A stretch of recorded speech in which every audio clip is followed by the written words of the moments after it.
जिस विद्यार्थी को बहुत आगे बढ़ना है, गुस्सा करना कम करे, फैशन बंद करे, मोबाइल का मोह छोड़े, माता पिता की बात माने, शिक्षक का सम्मान करे, दोस्तों की दोस्ती को कम करे और सहेलियों के साथ जलेबी खाते ही न घूमे।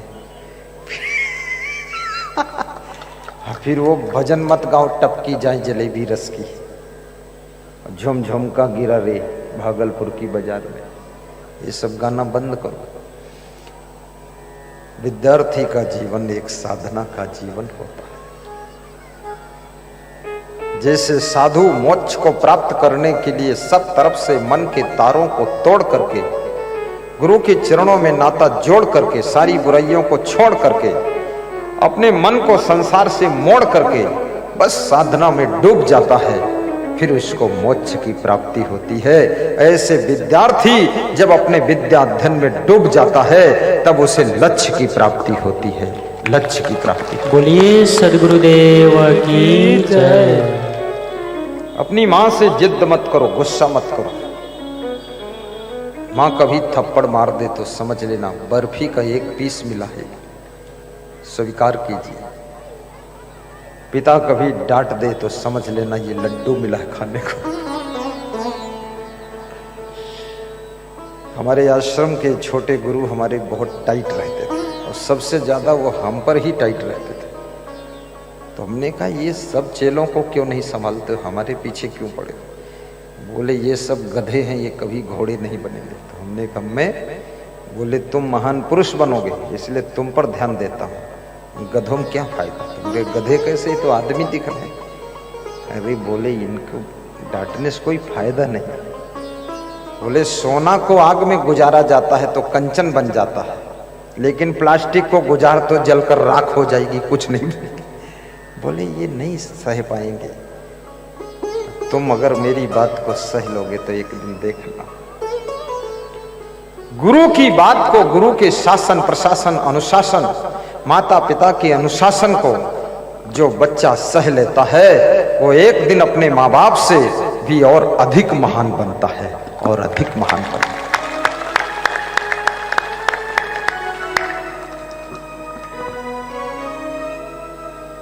गुरु कभी समझाए तो ध्यान से सुन लेना। गुरु का जब बहुत प्रेम होता है तभी समझाता है, नहीं गुरु भी नजरअंदाज करता है, सोचता ठीक है कोई बात नहीं।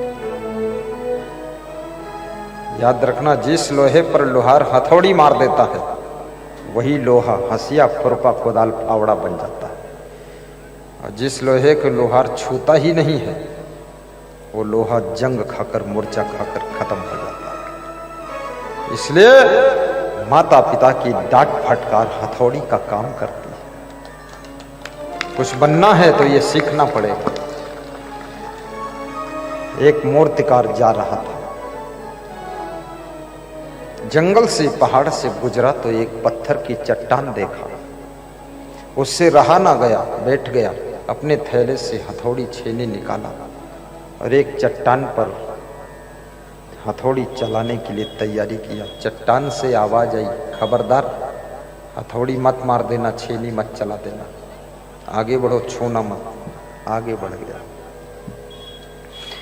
दूसरी एक चट्टान पड़ी थी पत्थर की, फिर थैले से हथौड़ी निकाला, छेनी निकाला, उस पर मारने का ज्यों ही इरादा किया वो चट्टान मुस्कुराती है और कहती है हजारों साल से तुम्हारा हम इंतजार कर रही थी कि तुम कब आओगे और कब मेरे ऊपर हथौड़ी चलाओगे और मेरी जिंदगी को बदल डालोगे।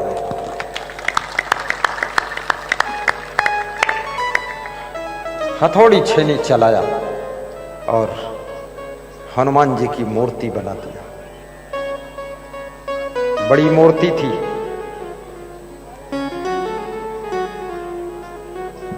बनाकर पहाड़ से नीचे उतरा, गांव में पहुंचा। गांव के लोग मूर्तिकार को देखते ही खुश हो गए, बोले आपकी जरूरत है, हमने एक मंदिर बनाया है, उसमें हनुमान जी की मूर्ति स्थापित करना है, तो आप मूर्ति बना देना।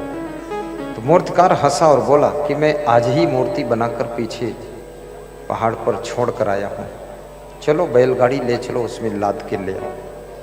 लाद के ले आए। गांव वालों ने कहा कि एक पत्थर और चाहिए जिस पर नारियल फोड़ा जाए। तो बोले एक चट्टान पीछे छोड़ कर आया जिसने मुझे हथौड़ी छेनी मारने नहीं दिया था, तो उसको लाद लो। उसको लाद लिया, लेकर आए।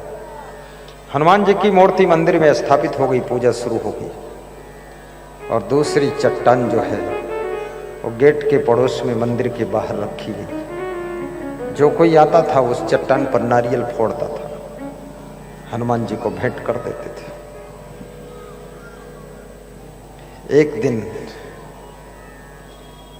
जिस चट्टान पर नारियल फोड़े जाते थे उसने दुखी होकर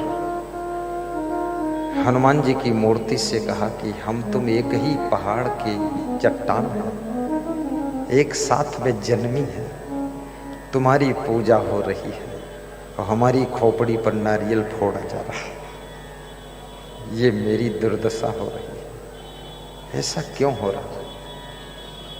हनुमान जी की मूर्ति बोली कि सच कहती हो बहन जी, मैं भी चट्टान थी, तुम भी चट्टान थी, लेकिन तुमने मूर्तिकार की छेनी हथौड़ी की चोट खाने से इनकार कर दिया, इसलिए चट्टान रह गई, तुम्हारे ऊपर नारियल फोड़ा जाता है।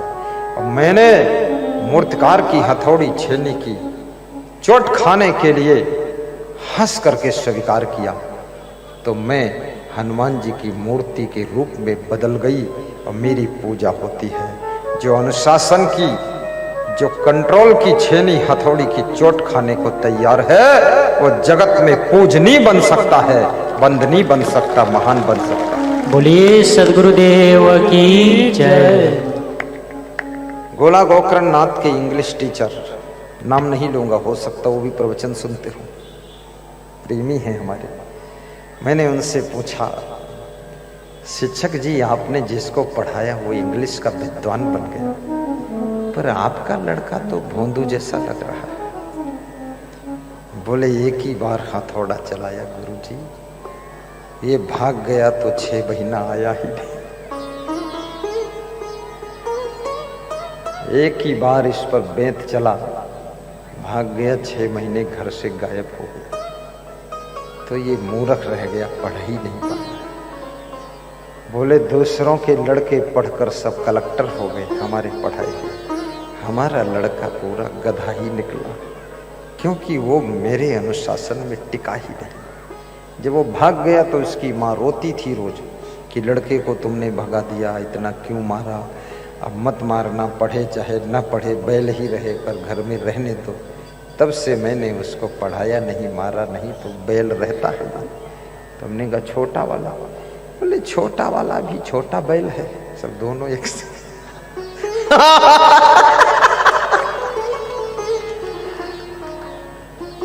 सासू का कंट्रोल भी सह लो, गुरु का कंट्रोल भी सह लो, फालतू घूमने की आदत को भी छोड़ो। कहीं जाने का मन है तो सत्संग में चले